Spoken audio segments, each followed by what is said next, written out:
Good morning, I'm Joe Vodvarka here with this quick morning weather update. Haven't done one of these in a while.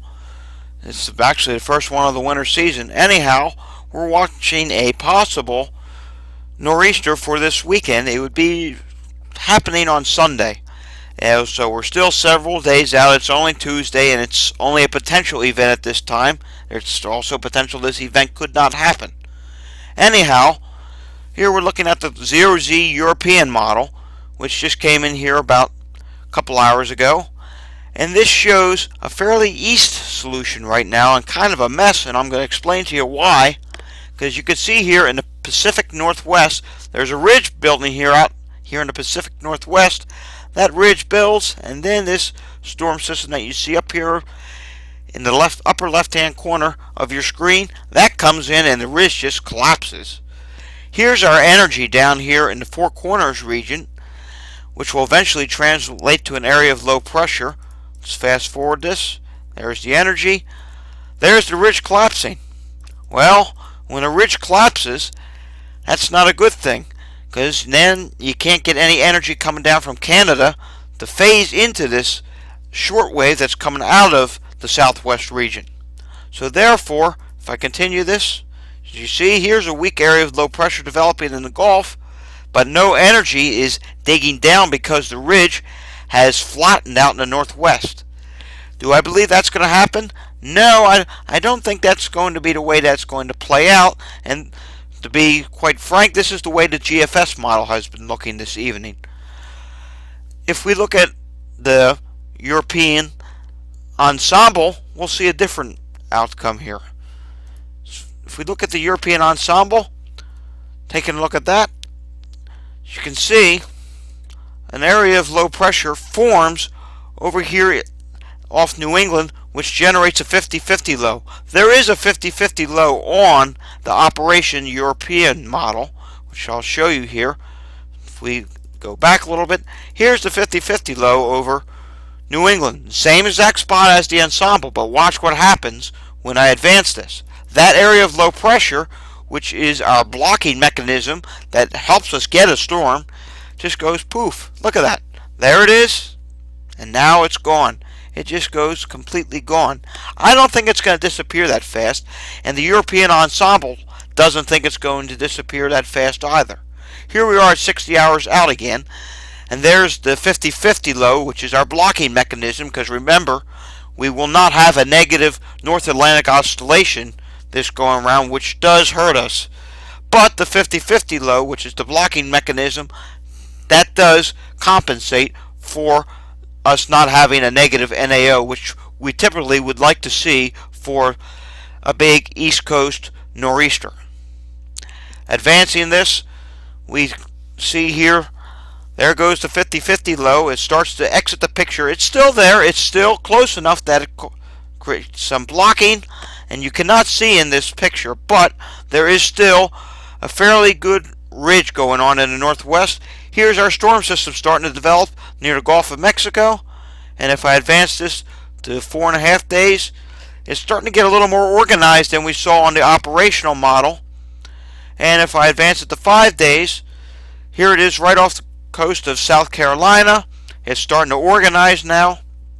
It's making that turn up the East Coast, and here we are at 132 hours out.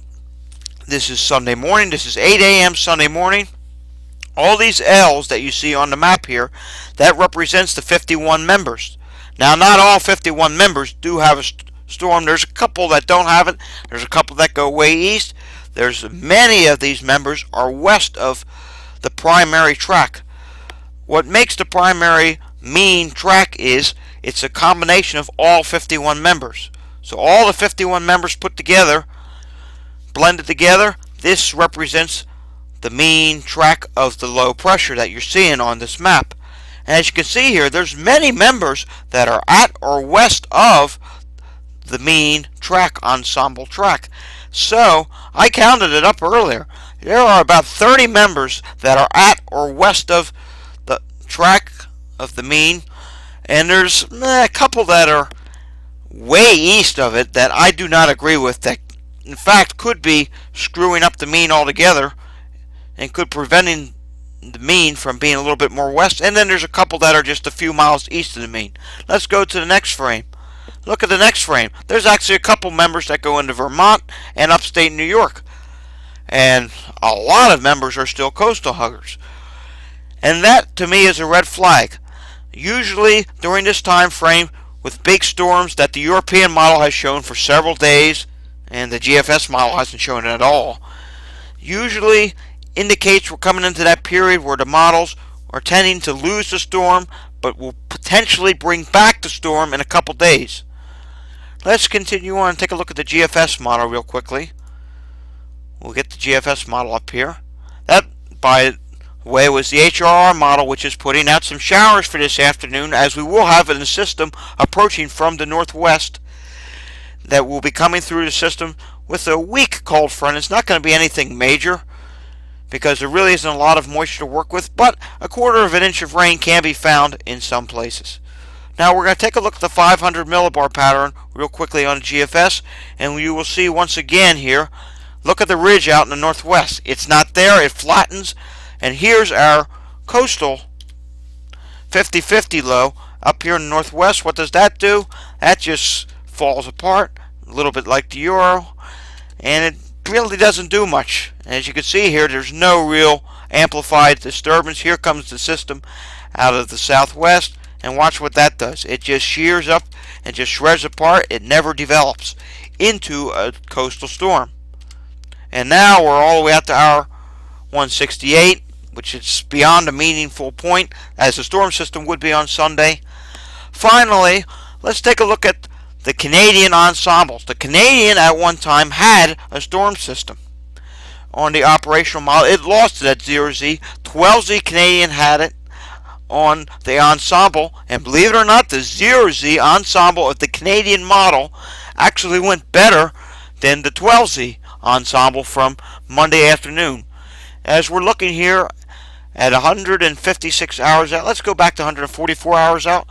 Look how many members here have a hitting nor'easter here in the northeastern U.S. because the 50-50 low does its job.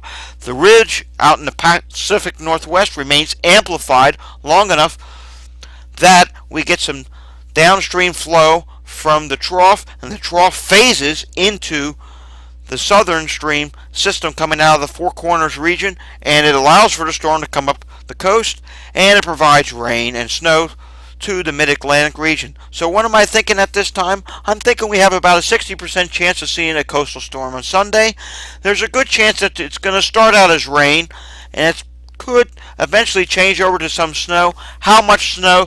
That's way too soon to get into those details, because it could go a little bit more east, it could go a little bit more west, and there's still that 40% chance that this could not even happen at all. I'll have more updates throughout the week. Thanks for watching. I'm